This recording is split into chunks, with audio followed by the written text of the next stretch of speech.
Okay, ત્યાર પછી પરમાણ્વીય કક્ષકોનું સંમિશ્રણ. હવે પરમાણ્વીય કક્ષકોનું સંમિશ્રણ જે છે એને કેવી રીતે સમજાવશું? ધ્યાન આપજો અહીંયા. ઓકે, બે પરમાણુઓની કક્ષકો નજીક આવે ત્યારે શું થાય છે? બંધ ક્યારે બનતો હતો કે બે હાઇડ્રોજન પરમાણુઓ શું આવતા હતા? નજીક આવતા હતા. એટલે પરમાણ્વીય કક્ષકો શું આવે? નજીક આવે ત્યારે બંધ બને છે. અને સંમિશ્રણ ના ત્રણ પ્રકારો છે. સંમિશ્રણના કેટલા પ્રકારો છે? ત્રણ પ્રકારો છે. પહેલું ધન, બીજું ઋણ સંમિશ્રણ અને ત્રીજું શૂન્ય સંમિશ્રણ. બરાબર? તો પહેલું કયું છે? ધન સંમિશ્રણ. તેમાં લોગ અથવા પિંડક જે છે એની લોગની સંખ્યા સરખી હોય તેમની વચ્ચે થતું સંમિશ્રણ.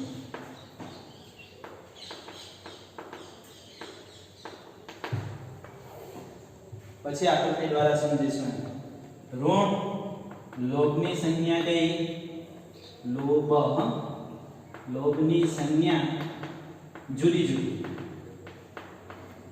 બરાબર? અને શૂન્ય એટલે બંને કક્ષકો વચ્ચે સંમિશ્રણ થતું નથી. સંમિશ્રણ થતું ન હોય. ચાલો, તો હવે પરમાણ્વીય કક્ષકો જે છે, પરમાણ્વીય કક્ષકો ચાર પ્રકારની આવશે: S, P, D અને F. પરમાણ્વીય કક્ષકો કેટલા પ્રકારની આવશે? ચાર પ્રકારની. S, P, D, F. બરાબર? તો S અને P નો આપણને આકાર ખબર છે કે S કક્ષક કેવી છે? ગોળાકાર. P કક્ષક પણ ગોળાકાર નહીં પણ શું એનો ડંબેલસાકાર છે. D પણ ડંબેલસાકાર, F પણ ડંબેલસાકાર. એ રીતે એની કક્ષકોનો આકાર આપણને ખબર છે. તો અહીંયા આપણે જોઈએ તો કે S કક્ષકો જે છે એમાં ખાલી આપણને લોબ જે છે એમાં ધન ભાર જ જોવાનો મળશે. લોબની સંજ્ઞા શું છે? પ્લસ છે. બરાબર? અને બીજાની પણ પ્લસ સંજ્ઞા હોય અને આમની વચ્ચે જો થતું સંમિશ્રણ એટલે કયું સંમિશ્રણ કહેવાશે? તો કે ધન સંમિશ્રણ કહેવાય. અને કયું સંમિશ્રણ કહેવાય? ધન સંમિશ્રણ. ત્યાર પછી P જે છે એમાં બે પ્રકારના લોબ આવશે, એક પ્લસ અને બીજો માઈનસ. બરાબર? તો એમાંના સંમિશ્રણ કેવા પ્રકારનું થશે? તો કે પહેલાનો પ્લસ અને B નો પણ શું? પ્લસ. આ સંમિશ્રણ છે અને સંમિશ્રણને કેવું કહેવાશે? ધન સંમિશ્રણ કહેવાશે. ત્યાર પછી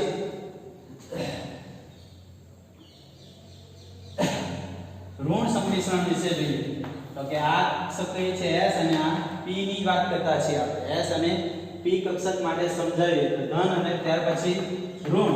તો લોગની સંખ્યા કેવી? જુદી જુદી હોય. તો એકમાં પ્લસ હોય અને બીજી માઈનસ હોય. એવી વચ્ચે સંમિશ્રણ થાય તેને શું કહેવાય? તો કે એવા સંમિશ્રણને શું કહેવામાં આવે છે? તો કે ઋણ સંમિશ્રણ કહેવાય. બરાબર? એટલે S અને P, SS વચ્ચે કદાપી ઋણ સંમિશ્રણ તો જોવા મળશે નહીં, કારણ કે S ના લોગની સંખ્યા હંમેશા પ્લસ જ આવશે. આ S જે છે ને લોગની સંખ્યા હંમેશા શું આવશે? પ્લસ જ આવશે. બરાબર? ત્યાર પછી ઋણ સંખ્યા પ્લસ માઈનસ પ્લસ માઈનસ. આ જે સંમિશ્રણ છે કક્ષકો થોડી મોટી બતાવી એટલે તમને સમજ પડે.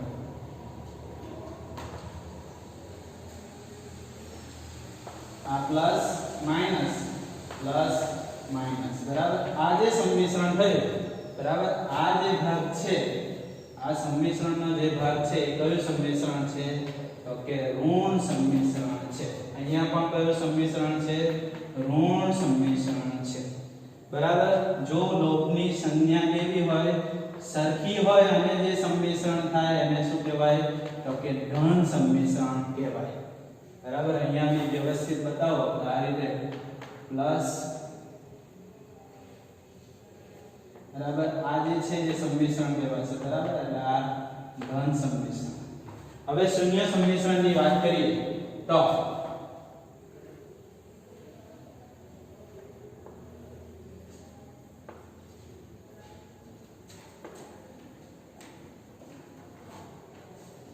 અહીંયા કોઈ પણ પ્રકારનું તમને સંમિશ્રણ જોવાનું મળશે નહીં. કોઈ પણ પ્રકારનું સંમિશ્રણ નહીં જોવાનું મળશે. એ કયું સંમિશ્રણ? શૂન્ય સંમિશ્રણ. બરાબર.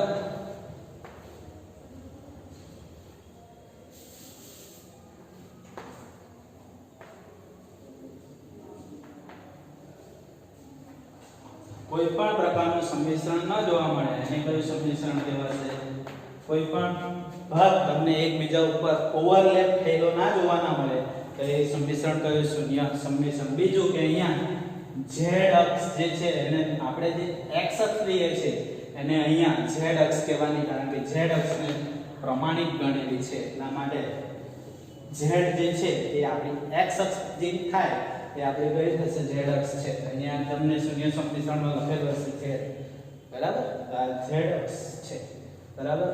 આપણે x અક્ષની જગ્યાએ પ્રમાણિત કઈ ગણેલી છે? z ને ગણેલી છે. એટલા માટે z અક્ષ લખવાની. બરાબર. ધન સંમિશ્રણ એટલે શું? તો કે બે લોગની સંખ્યા સરખી. લોગની સંખ્યા સંજ્ઞા સરખી. બરાબર. એટલે ધારો કે તમને 1 પ્લસ માઈનસ બરાબર માઈનસ પ્લસ આ રીતે સંમિશ્રણ થતું હોય તો પણ શું કહેવાય? ધન સંમિશ્રણ જ કહેવાય. માઈનસ માઈનસ હોય સંમિશ્રણ થતું હોય તો પણ અહીંયા પ્લસ માઈનસ લખવાનું રહી ગયું છે. બરાબર. એટલે માઈનસ માઈનસ એટલે લોગની સંખ્યા સરખી તો ધન સંમિશ્રણ. લોગની સંખ્યા જુદી જુદી તો ઋણ સંમિશ્રણ. અને જો સંમિશ્રણ ન થતું હોય તો એ બે સંમિશ્રણને શું કહેવાશે?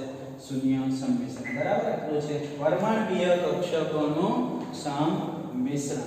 હવે પરમાણ્વીય કક્ષકોનું જે સંમિશ્રણ થાય છે એના પરથી તમને સિગ્મા બંધ અને પાઈ બંધની માહિતી મળશે, જે આના પછી આપણે જોઈશું.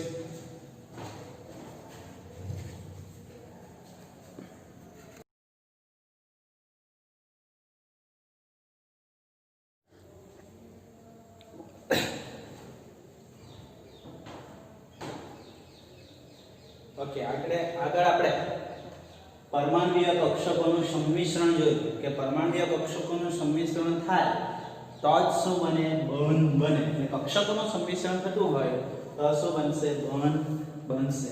તો હવે આપણે ત્યાર પછી જે સહસંયોજક બંધ, તો એના માટે પણ શું થશે? પરમાણ્વીય કક્ષકોનું સંમિશ્રણ થશે અને એ સંમિશ્રણ જે થાય છે એના ઉપરથી સહસંયોજક બંધનો સ્વભાવ આપણે જોવાનો છે. તો સહસંયોજક બંધ જે છે એ આપણને બે પ્રકારના જોવાના મળે છે. સહસંયોજક બંધ બે પ્રકારના જોવા મળે છે. કયા કયા જોવાના મળશે સહસંયોજક બંધ? તો કે પહેલો સિગ્મા બંધ જોવાના મળે અને બીજું પાઈ. બરાબર. અને સહસંયોજક બંધમાં તમને સિગ્મા બંધ જોવાનો મળશે, પાઈ બંધ જોવાનો મળશે. હવે એ સિગ્મા બંધ જે જોવા મળે છે એમાં સંમિશ્રણ કેવા પ્રકારનું હોય એ આપણે જોઈશું, અને પાઈ બંધ બને છે ત્યારે સંમિશ્રણ કેવા પ્રકારનું હોય એ આપણે જોવાનું છે. તો પહેલા સિગ્મા બંધ. તો પરમાણ્વીય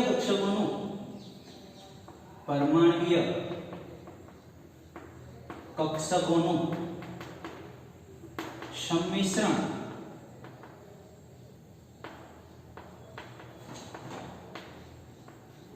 હેડ ટુ હેડ એટલે શીર્ષ ટુ શીર્ષ અથવા તો માથાથી માથું થયું હોય તો બનતો બંધ સિગ્મા પ્રકારનો છે. બરાબર. સંમિશ્રણ કેવું થાય? હેડ ટુ હેડ થાય. બરાબર.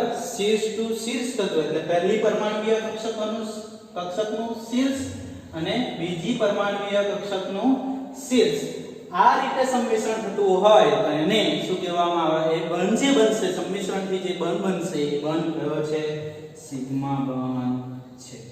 બરાબર. એમાં તમને ત્રણ પ્રકારના સંમિશ્રણો જોવાના મળશે. પહેલું SS સંમિશ્રણ. બરાબર.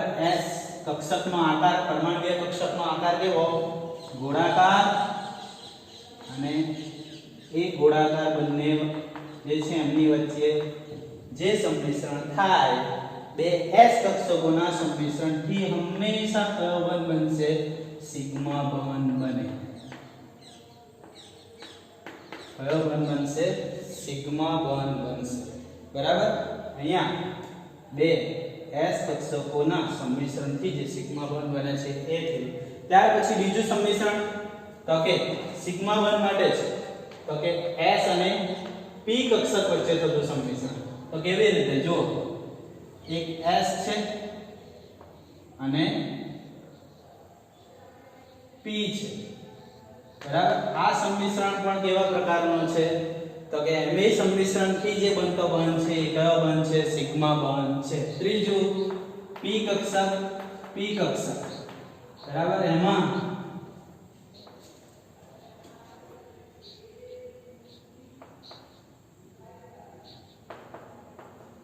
પણ સંમિશ્રણ જુઓ તો કેવા પ્રકારનું છે હેડ ટુ હેડ સંમિશ્રણ એટલે જોઈ લો તો આ રીતે સંમિશ્રણ 3 થયેલા હોય તો એમાં જોવા મળતો બંધ કેવા પ્રકારનો છે સિગ્મા બંધ છે બરાબર અને સિગ્મા બંધ જે છે એ પાઈ બંધ કરતા કેવો હશે મજબૂત હશે કારણ કે એમાં સંમિશ્રણ વધારે પ્રમાણમાં થાય છે એટલા માટે હવે ત્યાર પછી આપણે વાત કરીએ તો આ બધા જે સંમિશ્રણ થાય છે એમાં સંમિશ્રણ કયું સંમિશ્રણ જે છે એ સૌથી વધારે મજબૂત હશે તો PP કક્ષક વચ્ચેનું સંમિશ્રણ કે જેમાં ઓવરલેપિંગ વધારે પ્રમાણમાં થશે તો એ સંમિશ્રણ કેવું છે મજબૂત સંમિશ્રણ એટલે એનાથી સંમિશ્રણથી બનતો બંધ કેવો હશે સહસંયોજક બંધ મજબૂત હશે ત્યાર પછી SP અને ત્યાર પછી કયો હશે SH સંમિશ્રણથી બનતો બંધ બરાબર ત્યાર પછી પાઈ બંધ પરમાણ્વીય કક્ષકોનું સંમિશ્રણ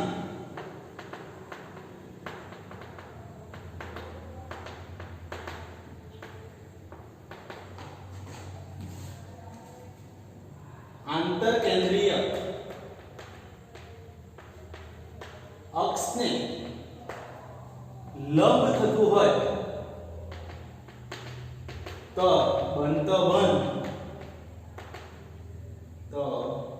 બનતો બંધ પાય પ્રકારનો છે બરાબર હવે જો આંતરકેન્દ્રીય અક્ષ એટલે આપણી આ Z જે છે એ આપણી આંતરકેન્દ્રીય અક્ષ છે બરાબર એમાં આપણે x અક્ષ કોઈ px લઈએ બરાબર px આ px છે કારણ કે આને x અક્ષ લીધી છે બરાબર તો હવે અહીંયા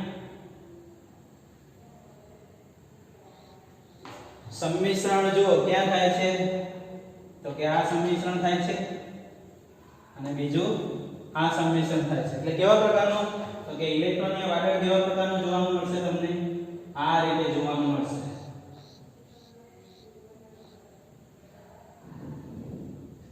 સેન્ડવિચ આકાર તમને જોવાનો મળશે આવા પ્રકારનું જે સંમિશ્રણ થયેલું છે એટલે ઉપર જો આ px બરાબર એમની વચ્ચે સંમિશ્રણ થાય તો પાઈ બંધ બને y વાળો બીજી એક અક્ષ લેવા આ z અક્ષ છે આ x અને ત્રીજી અક્ષ y લે તો બે y કક્ષકોના સંમિશ્રણથી પણ જુઓ તો કેવા પ્રકારનું સંમિશ્રણ થાય છે હેડ ટુ હેડ તો નથી થતું તો અહીંયા પણ કયો બંધ બનશે પાઈ બંધ બનશે કયો બંધ બનશે પાઈ બંધ બનશે એટલે હેડ ટુ હેડ સંમિશ્રણ થતું હોય તો સિગ્મા બંધ બને અને આંતરકેન્દ્રીય અક્ષને લંબ થતું હોય આંતરકેન્દ્રીય અક્ષ એટલે આપણી z અક્ષ જે છે એને આંતરકેન્દ્રીય અક્ષ તરીકે લેવાનું અને એને લંબ જુઓ લંબ જ છે ને આ z અક્ષ છે અને સંમિશ્રણ જુઓ તો ઉપર અને નીચે થાય છે એટલે લંબ છે તો એવા બનતો આ જે સંમિશ્રણથી બનતો બંધ છે એ બંધ કેવા પ્રકારનો છે પાઈ પ્રકારનો છે એવી જ રીતે py કક્ષકનો બરાબર તો py કક્ષકમાં પણ જુઓ તો આંતરકેન્દ્રીય અક્ષને શું થવાનું એ પણ લંબ જ થશે બરાબર એટલા માટે એમાં પણ બંધ કયો બનશે પાઈ પ્રકારનો બનશે અને pz હોય તો તમને કહી દઉં બંધ કેવા પ્રકારનો બને સિગ્મા પ્રકારનો બનશે બરાબર એટલે અહીંયા બે પ્રકારના બંધો બને છે સિગ્મા બંધ અને પાઈ બંધ સિગ્મા હેડ ટુ હેડ સંમિશ્રણથી બને અને પાઈ બંધ આંતરકેન્દ્રીય અક્ષને લંબ એટલે ઉપર અને નીચે સંમિશ્રણ થતું હોય તો એનાથી જે બનતો બંધ છે એ કેવો છે પાઈ બંધ છે સિગ્મા બંધ માટે કેવી રીતે તો કે આ એક કક્ષક છે માનીએ p અને આ બીજી p કક્ષક છે તો એમની વચ્ચે આ રીતે જે સંમિશ્રણ થાય છે હેડ ટુ હેડ બરાબર તો એ સંમિશ્રણને શું કહેવામાં આવે એ સંમિશ્રણથી જે બનતો બંધ છે એ કયો બંધ છે સિગ્મા પ્રકારનો બંધ છે ત્યાર પછી અહીંયા આપણે આંતરકેન્દ્રીય અક્ષ લઈ લઈએ બરાબર આ એક p કક્ષક છે અને બીજી આ p કક્ષક છે હવે એ p કક્ષક જે છે એને આ રીતે ગોઠવી દઈએ બરાબર અને એનાથી જે સંમિશ્રણથી બંધ બનશે આ રીતે બરાબર તો અહીંયા ઉપર સંમિશ્રણ અને નીચે સંમિશ્રણથી જે બંધ બનશે એ બંધ જે છે એ કેવા પ્રકારનો બનશે પાઈ પ્રકારનો બનશે આ આપણી આંતરકેન્દ્રીય અક્ષ z છે અને એને લંબ ઉપર અને નીચે સંમિશ્રણ થશે ક્યાં સંમિશ્રણ થશે તો કે ઉપર અને નીચે સંમિશ્રણ થશે બરાબર તો એ જે છે સિગ્મા અને પાઈ બંધની માહિતી થઈ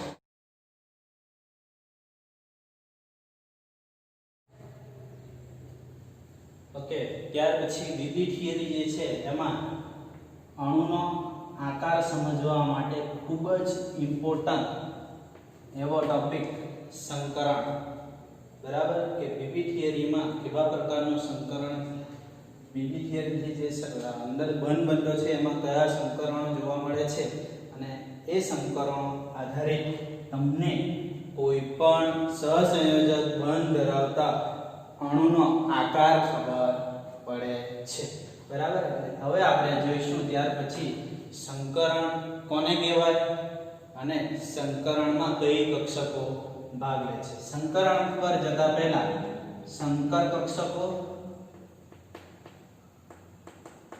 અથવા સંકૃત કક્ષકો કોને કહેવાય એ જોઈએ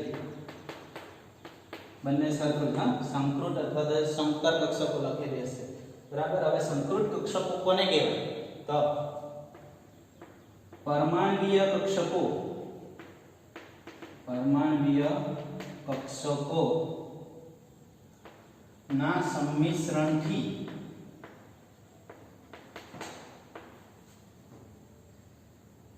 સમાન ઊર્જા અને સમાન આકાર ધરાવતી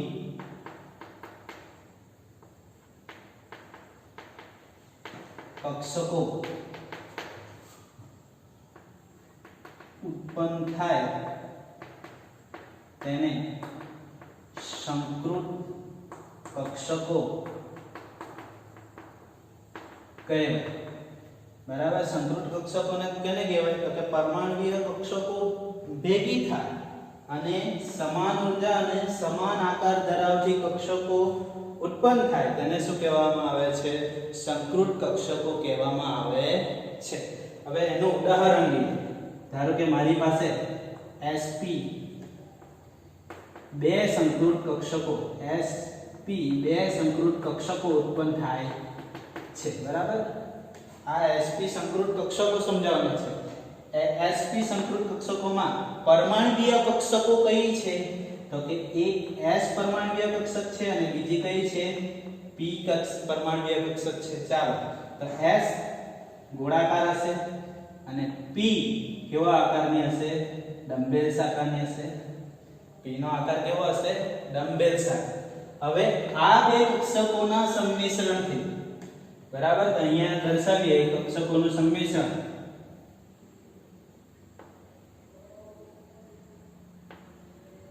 તો આ શું છે એનું સંમિશ્રણ બતાવ્યું હવે આ સંમિશ્રણથી શું કીધું તો કે સમાન આકાર બીજું કે જેટલી સંયોજાયેલી હોય એટલી જ કક્ષકો ઉત્પન્ન થાય તો એક s અને એક p છે તો ટોટલ કેટલી સંયોજાયેલી છે બે સંયોજાયેલી છે તો સંકર કક્ષકો કેટલી મળશે સંકૃત કક્ષકો કેટલી મળશે આપણને બે મળશે એનો આકાર કેવો હશે તો કે બંનેનો આકાર સરખો જ હશે અને એ આ પ્રકારની જ હોવાની મળશે પ્લસ માઇનસ માઇનસ પ્લસ, બરાબર.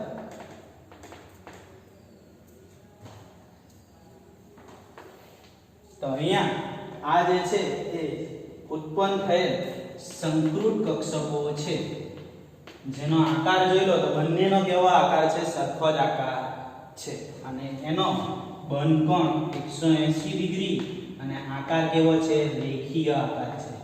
આકાર કેવો છે, રેખીય, બરાબર. તો ખબર પડશે, બરાબર. અને આ જે છે જે સંકર કક્ષકો બની એ જ શામાં ભાગ લેશે, સંકરણમાં ભાગ લેશે. પરમાણ્વીય કક્ષકો સંકરણમાં ભાગ લેતી નથી, બરાબર. કઈ કક્ષકો ભાગ લેશે, તો કે સંકૃત કક્ષકો જે છે એ જ ભાગ લેશે શામાં, સંકરણમાં, બરાબર. હવે અહીંયા આપણે સંકૃત કક્ષકની વાત કરી, ત્યાર પછી હવે જોઈએ સંકરણ કોને કહેવાય એ, બરાબર. હવે સંકરણ જે છે એમાં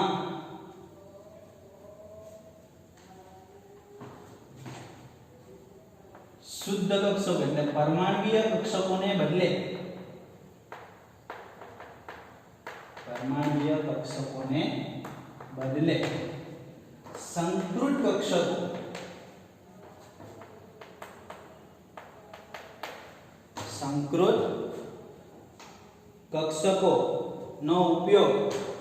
સંકૃત કક્ષકોનો ઉપયોગ બંધમાં થાય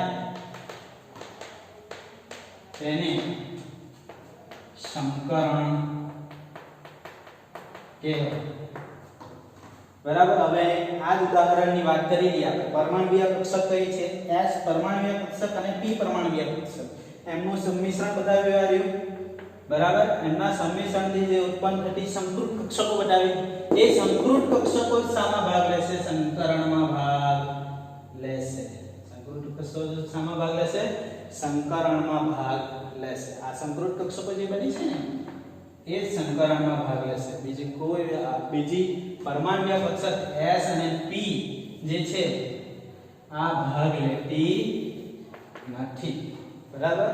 આ ભાગ લેશે, બરાબર. એને એ જે છે એને શું કહેવામાં આવે છે, સંકરણ કહેવામાં આવે છે, બરાબર. બંધમાં થાય આ ઘટનાને શું કહેવામાં આવે છે, સંકરણ કહેવામાં આવે છે. એટલે આપણે હવે સંકરણ જે છે એની ખાસિયતો વિશે જોઈશું. ઓકે, ત્યાર પછી છે સંકરણની ખાસિયતો. સંકરણની પહેલી ખાસિયત શું છે, તો જેટલી પરમાણ્વીય કક્ષકો સંયોજાય એટલી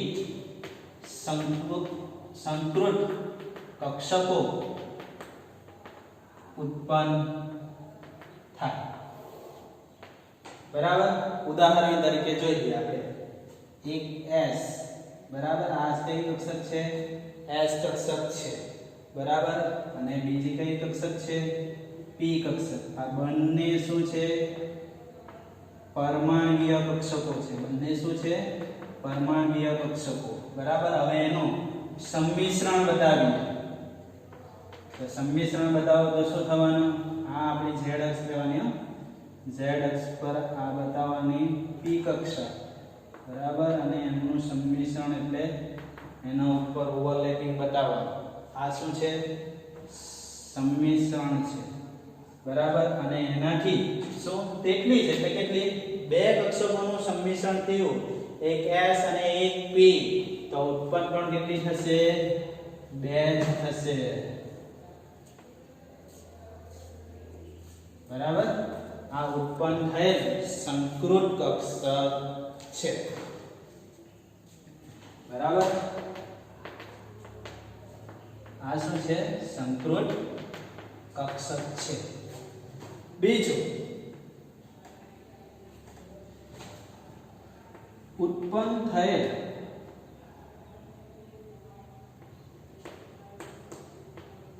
સંકૃત કક્ષકો સમાન આકાર અને સમાન ઊર્જા ધરાવે છે.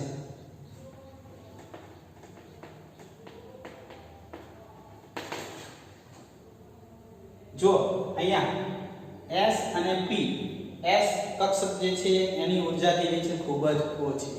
P કક્ષકની ઊર્જા S કરતા શું છે? વધારે છે. બરાબર. આમની વચ્ચે બંધ તમારે ખાલી પરમાણ્વીય કક્ષકો વચ્ચે બંધ બતાવવો હોય એ બંધ બતાવવું શક્ય નથી. બરાબર. શું? તો કે એમનું સંમિશ્રણ કરીએ તો આપણને સમાન આકાર જુઓ તો બંનેનો આકાર કેવો છે? જોઈ લો, સરખો છે. બરાબર. અને ઊર્જા પણ કેવી હશે બંનેની? જે sp સંકૃત કક્ષકો ઉત્પન્ન થાય એની ઊર્જા પણ કેવી હશે? સરખી હશે. બરાબર. એટલે ઉત્પન્ન થયેલ સંકૃત કક્ષકો સમાન આકાર અને સમાન ઊર્જા ધરાવે છે. બરાબર. આમની વચ્ચે તમે બંધ બતાવી શકો નહીં. આમની સાથે જો કોઈ કક્ષક બીજી જો હોય એનું સંમિશ્રણ બતાવો તો તમે અહીંયા બંધ બતાવો એ બંધ કેવો રહેશે? સ્થાયી રહેશે. બરાબર. મજબૂતાઈ વાળો બંધ રહેશે. જ્યારે આ મજબૂતાઈ વાળો બંધ હોતો નથી. ક્યારે? પરમાણ્વીય કક્ષકોના સંમિશ્રણથી જે બંધ બને તે. બરાબર. તો અહીંયા પરમાણ્વીય કક્ષકો. હવે ત્રીજો મુદ્દો લખીએ. સંકૃત કક્ષકોથી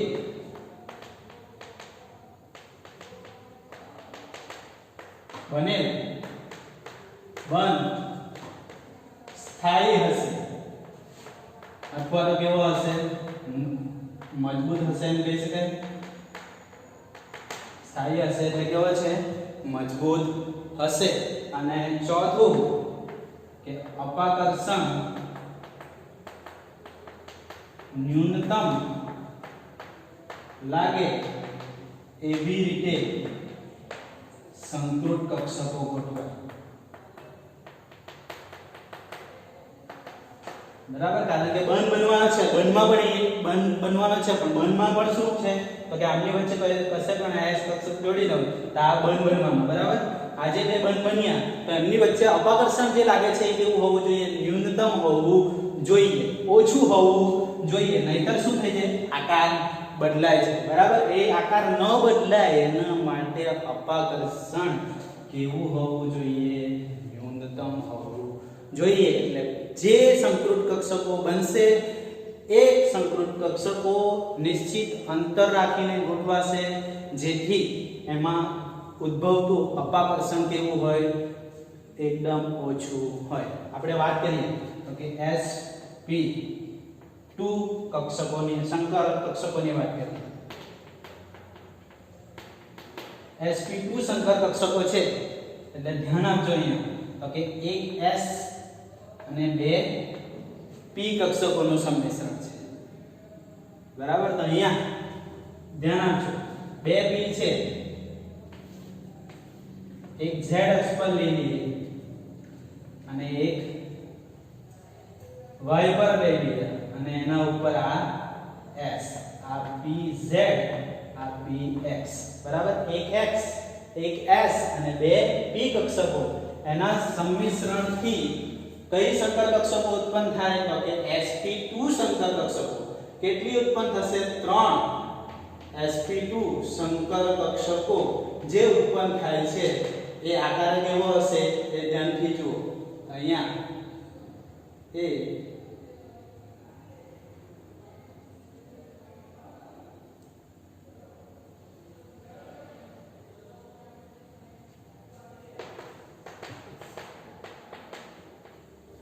આ રીતે 120 નો ખૂણો રાખીને ગોઠવાયેલી હશે. બરાબર. એમની વચ્ચેનો બંધ કોણ કેટલો હશે? 120. આ જે છે એ 3 ઉત્પન્ન થયેલ sp2 સંકર કક્ષકો છે. આપણે શું કીધું? તો કે આના માટે એક s અને બે p સંયોજાય તો sp2 સંકર કક્ષકો ઉત્પન્ન થાય. એ પહેલો મુદ્દો છે કે આપણે 3 કક્ષકોનું સંમિશ્રણ કરીએ તો 3 સંકૃત કક્ષકો ઉત્પન્ન થાય. બરાબર. અને સંકૃત કક્ષકો શામાં ભાગ લે? સંકરણમાં ભાગ લે છે. બરાબર. એટલે આ ચાર મુદ્દાઓ જે છે એ સંકરણની ખાસિયતો છે. પહેલું શું છે? જેટલી પરમાણ્વીય કક્ષકો સંયોજાય એટલી સંકૃત કક્ષકો ઉત્પન્ન થાય. ધારો કે મારે અહીં એક d, એક s અને બે p પરમાણ્વીય કક્ષકો સંમિશ્રણ પામે છે તો અહીંયા સંકૃત કક્ષકો કેટલી થવાની તો કે DSP2 કેટલી થાય પણ 4 DSP2 સંકૃત કક્ષકો ઉત્પન્ન થાય છે એવું કહેવાશે બરાબર જેટલી સંકૃત કક્ષકો માટે લખવાનું કે જે કક્ષકો ભેગી થતી હોય ને એ બધાને દર્શાવવાનું અને ટોટલ ગણી લેવાનું કે sp3 હોય તો પણ 1s અને 3p છે એટલે 4 sp3 સંકૃત કક્ષકો કહેવાય ત્યાર પછી ઉત્પન્ન થયેલ જે કક્ષકો જે છે એનો આકાર અને ઉર્જા કેવી હશે સરખી હશે બંધ બનાવવામાં કયો ભાગ લે છે સંકૃત કક્ષકો ભાગ લેશે sp કક્ષકો પરમાણ્વીય કક્ષકો ભાગ લેતી નથી અને જે સંકૃત કક્ષકો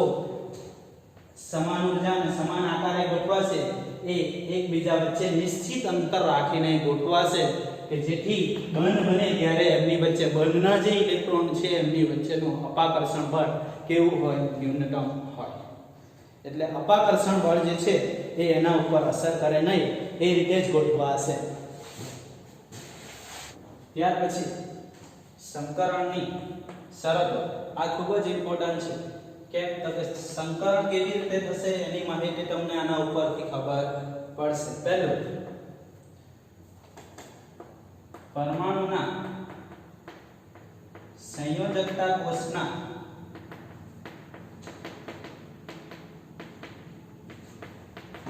ઇલેક્ટ્રોન જ સંકરણમાં ભાગ લઈ શકે સંયોજકતા કોષના એટલે બાહ્યતમ કક્ષાના જે ઇલેક્ટ્રોનો છે એ જ સંકરણમાં ભાગ લઈ શકે બરાબર NH2 ની વાત કરીએ તો એમાં પરમાણુ એટલે તો કે અહીંયા લખી દેવાનું મધ્યસ્થ પરમાણુ લખી દેવાનું બરાબર મધ્યસ્થ પરમાણુના સંયોજકતા કોષના ઇલેક્ટ્રોન બરાબર મધ્યસ્થ પરમાણુ કોણ છે નાઇટ્રોજન છે નાઇટ્રોજનના પરમાણુ ક્રમાંક 7 Z બરાબર કેટલા 7 ઇલેક્ટ્રોનની રચના શું થશે 2 5 બાહ્યતમ કક્ષામાં કેટલા ઇલેક્ટ્રોનો છે 5 ઇલેક્ટ્રોનો છે તો એ 5 ઇલેક્ટ્રોન જ સંકરણમાં ભાગ લઈ શકે બરાબર ત્યાર પછી પાંચમું અને બીજું પાંચમું ને પણ શું બીજું સંકૃત કક્ષકો ની ઊર્જા લગભગ સરખી હશે બરાબર સંકૃત કક્ષકો જે ઉત્પન્ન થાય છે એની ઊર્જા હંમેશા કેવી હોવાની લગભગ નહીં પરંતુ શું હંમેશા સરખી હશે કે આપણે ખાસિયતોમાં જોયું છે એટલે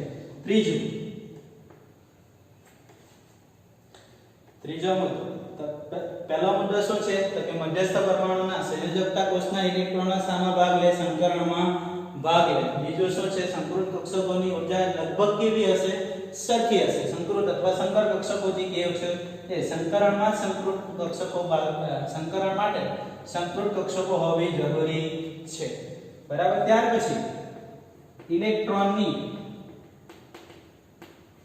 બઢતી દર વખતે અનિવાર્ય નથી